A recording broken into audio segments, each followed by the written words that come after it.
What's up, guys? I Fix It in Your Face. Don't forget, I have a Facebook that you guys can join if you have questions about anything in the video or anything in regards to anything motorcycle, scooter, fix-it stuff. Join my Facebook. It's an easy way to get in contact with me and get you the help you need. Don't forget to subscribe, smash the like button, all that good stuff, man. I make these videos for you guys. I don't make them for me. You can help me by dropping a subscription. Join the Facebook. I'm telling you, man, join the Facebook. If you're trying to get in contact with me, it's the easiest way to do it. Okay? Don't forget, everything you need is in the description below of the video. Let's get started. Whee! Alright, so we got one not firing, but I am getting power to the coil, which means it's a signal problem. And if I know something about these Ninja 250Rs, if you're getting power to the coil, it's not receiving a signal. So I know that we've got 12 volts, but it's not telling it to pulse. Most likely that's because the tachometer doesn't work on this bike. So this cylinder on this side of the bike connects to the tach, and if the tach isn't working, then it can't tell it when to send a signal. So I've got it firing perfect on the right side, but on the left side not so much.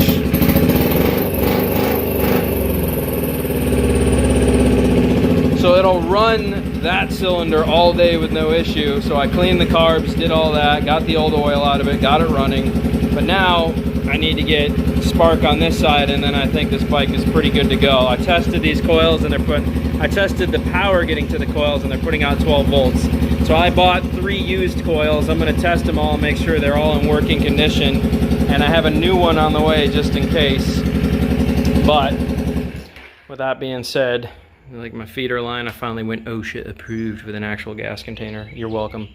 So with that being said, matter of fact, let me turn this off for now. I don't want this to flood out the bike while I'm not here. Let me just shut this off because I'm going to walk away for a bit and go do some research. There we go. Turn that off so it doesn't keep leaking fuel down.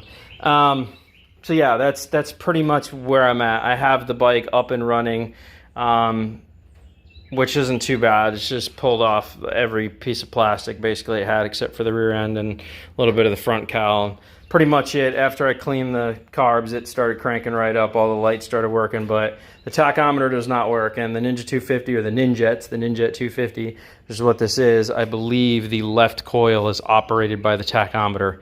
So I may have to replace the instrument cluster, which is probably a must anyways because this is broken out. And most likely if I replace the instrument cluster, that will probably solve the no spark scenario. So I need to go online, see if I can pick up a used setup here for this. I'm not too excited about that, but it is what it is. So time to get online, see what we can come up with.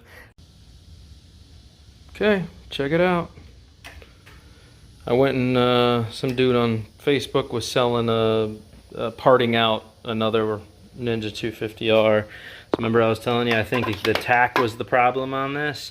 Because it wasn't getting a tach signal, the bike wasn't getting proper code. Watch. Let's see if she's sparking. Ah! I know you guys saw that arc. That was a good arc. Okay. Moment of truth. Now that I know I have spark on both sides, let's see what it sounds like if it has 2 cylinders running. Let's hope the other carb's in good shape. Oh, buddy.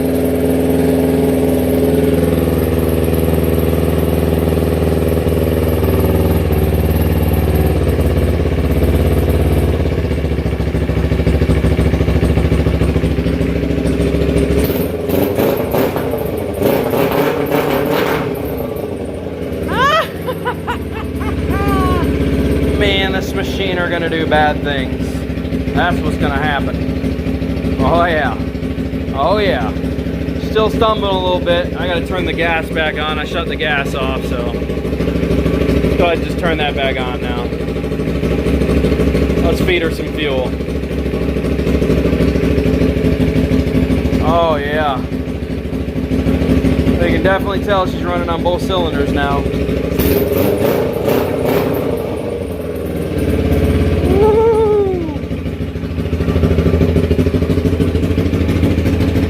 Let her run for a bit. That's what needs to happen. That other cylinder hasn't run in so long, it's smoking a little bit. And the carbs still need a little bit of work.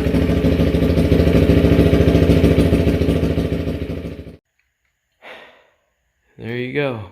It was a $500 waterlogged bike that was pushed into a lake that had water damage, and now it's a $3,500 bike.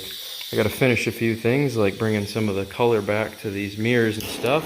To do that, we use a butane torch, hit it real fast, it brings all the colors back out, makes it look new again. You can do this with cars, vehicles, whatever you want. Just get it nice and hot, brings all the colors back out to anything that's faded from sun. These old bikes benefit from this a lot. There you go. When that dries, it'll look brand new. Get rid of all this dull look. Don't take my secrets now, people. Been doing this a while. Won't be giving up my secrets now. I'm just kidding. This is an old trick. It's great for older vehicles with plastics that are a bit worn out. There we go. Nice. And then we'll give them a polish tomorrow. Hit it one more time, make sure all the colors are about the same. All the way across, there we go. Back underneath, around the bottom, around the side, boom. Same thing over here, one more time. Get all that plastic nice and hot. Hit it with one more heat cycle across the bottom, and we're done. Turn this off. There you go. I'm cleaning the gas tank tonight, and I ordered a new tank lid for it because the other one was worn out. The vacuum system on the petcock still works, and that's that. It's all back together. I replaced the instrument cluster, cleaned all the carbs, redid all the coils, redid a bunch of the electronics, and like I said, put a whole new cluster in there, rectifier, everything. And tomorrow I'm going to mount the exhaust. And there you go. I put the entire bike back together. So in 2 days, it was completely waterlogged. It had 8 quarts of water and oil in it. It wouldn't run. It was pushed into a lake. And now it went from a $500 bike to almost a complete restoration. I still got to paint a few things and stuff, but almost had a complete restoration in 2 days. And I got to remount the exhaust and a few other simple things and just finish cleaning up the bike a little bit. This is white paint on here, and I actually have some dissolvent that will just take that off and bring it back to black. That'll be really simple, and then we'll give this bike and seat and everything a really good wash. Now that it's all back together, and I got all the water out of the headlights, so it's looking all shiny again. I did replace the front brake master cylinder with a new one, so that now has brake pressure, all the lights work, charging system works, and I went and picked up another used rear master cylinder for the back with a new peg. I'll slap that on there tomorrow. There's the old cluster. It had 29,000 miles. It was all broken out. The tack didn't work. This is all smashed out, so I got a parts unit, and then I got 2 more used coils just in case. You never know. Another CDI, another rectifier. And yeah, so, but it was a completely flood damaged bike. I'll show you a picture of the oil. You guys can see that. Now she rips, man. She's a little ripper. So that project is now done. That is roadworthy. These sell for about $3,500. So, but I have other plans for that bike. All right.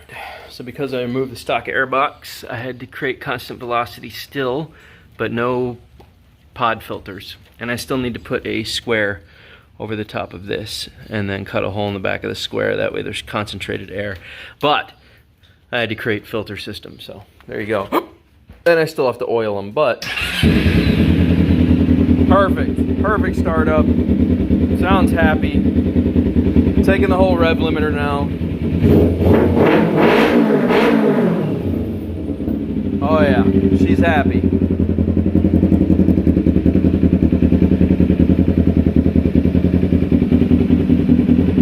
There you go. Bada bing, bada boom. It's amazing what a little time and effort can do for a bike. Hell yeah. Take it for its first ride later.